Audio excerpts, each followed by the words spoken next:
by Swami Vivekananda. Patanjali, the great authority on yoga, does not deny this.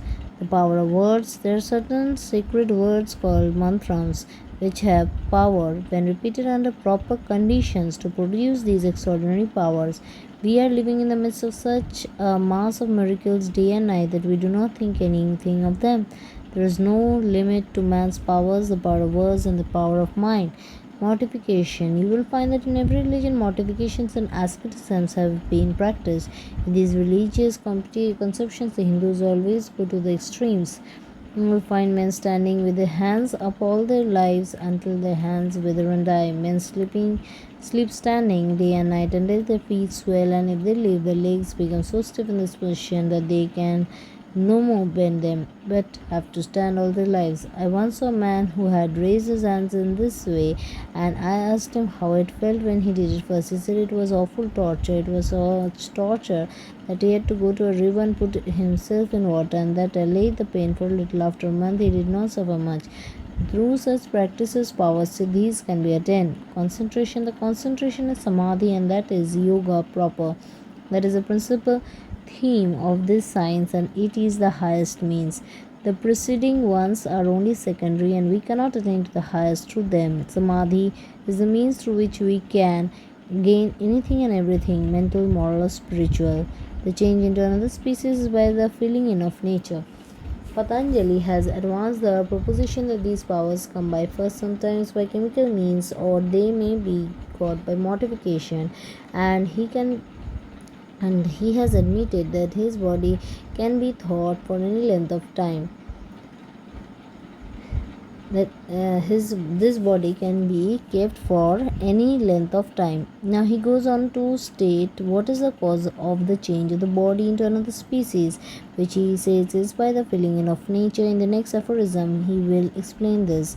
Good deeds, etc., are not the direct causes in the transformation of nature, but they act as breakers of obstacles to the evolutions of nature, as a farmer breaks obstacles to the course of water which runs down by its own nature. When a farmer is irrigating his field, the water is already in the canals, only there are gates which keep the water in. The farmer opens these gates and the water flows in by itself by the law of gravitation.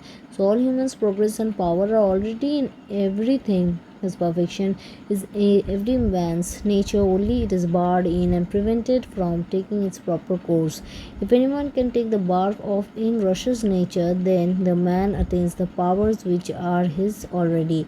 Those we called wicked become saints, so as soon as the bar is broken and nature rushes in, it is nature that is driving us towards perfection, and eventually she will bring everyone there. All these practices and struggles to become religious are only negative work to take off the bars and open the doors to that perfection which is a bright birthright and nature. Today, the evolution theories of the yogis will be better understood in the light of modern research, and yet the theory of the yogis is a better explanation. The two causes of evolution advanced by the moderns, with sexual selection and survival of the fittest, are inadequate. Suppose human knowledge to have advanced to so much as to eliminate competition both from the function of acquiring physical sustenance and of acquiring a mate, then according to the modern, human progress will stop and the race will die. And the result of this theory is to punish every oppressor with an argument to calm the qualms of conscience, and men are not lacking, who, posing as philosophers, want to kill out all wicked and incompetent persons. They are, of course, the only judges of competency, and thus preserve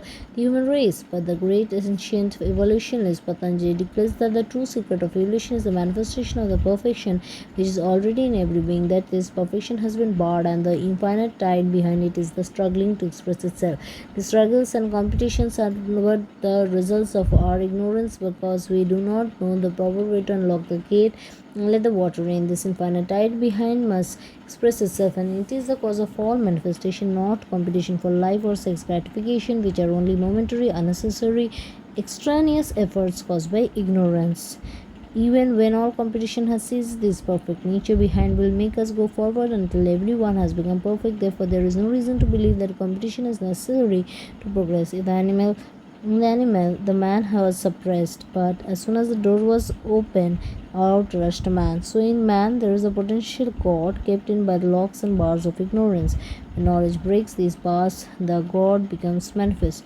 From egoism alone proceed the created minds. The theory of karma is that we suffer for our good or bad deeds, and the whole scope of philosophy is to approach the glory of man. All the scriptures seeing the glory, all the scriptures sing the glory of man or the soul, and then with the same breath they preach this karma. Good deed brings such a result, and a bad deed such a result. But if the soul can be acted upon by a good or a bad deed, it amounts to nothing. Bad deeds put a bar to the manifestation of a nature of the Purusha, and good deeds take the obstacles off, and its glory becomes manifest. But the Purusha itself is never changed. However, whatever you do never destroys your own glory, your own nature, because the soul cannot be acted upon by anything. Only a wheel is spread before it, hiding its perfection. Though the activities of the different created minds are various, the one original mind is the controller of them all. These different minds which will act in these different bodies are called made minds, and the bodies made bodies, that is manufactured bodies and minds. Matter and mind are like two inexhaustible storehouses. When you have become a yogi, you have learned the secret of the control. It was yours all the time, but you had forgotten it. When you become a yogi, you recollect it. Then you can do anything with it, manipulate it any way you like. The material out of which that manufactured mind is created in the very same material which is used as a macrocosm. It is not that mind is one which is one thing and matter another, but they are different existence of the same thing. Asmita, egoism, is the material, the fine state of existence out of which these minds and made bodies of the yogi will be manufactured. Therefore, the yogi has found that the secret of these energies of nature, he can manufacture a number of bodies or minds, but they will all be manufactured out of the substance known as egoism. Among the various chittas, that which is attained by samadhi is desireless. Among all the various minds that we see in various men, only that mind which has attained to samadhi, perfect concentration, is the highest. A man who has attained certain powers through medicines or through words or through mortifications still has desires, but that man who has attained to samadhi through concentration is alone free from all desires. Works are neither black nor white for the yogis. For others, they are threefold black, white, and mixed. When the yogi has attained to the state of perfection, the actions of that man and the karma produced by those actions will not bind him, because he did not desire them. He just works on, he works to do good, and he does good, but does not care for the result, and it will not come to him. But for ordinary men who have not attained to that higher state, works are of three kinds: black, evil actions, white, good actions, and mixed.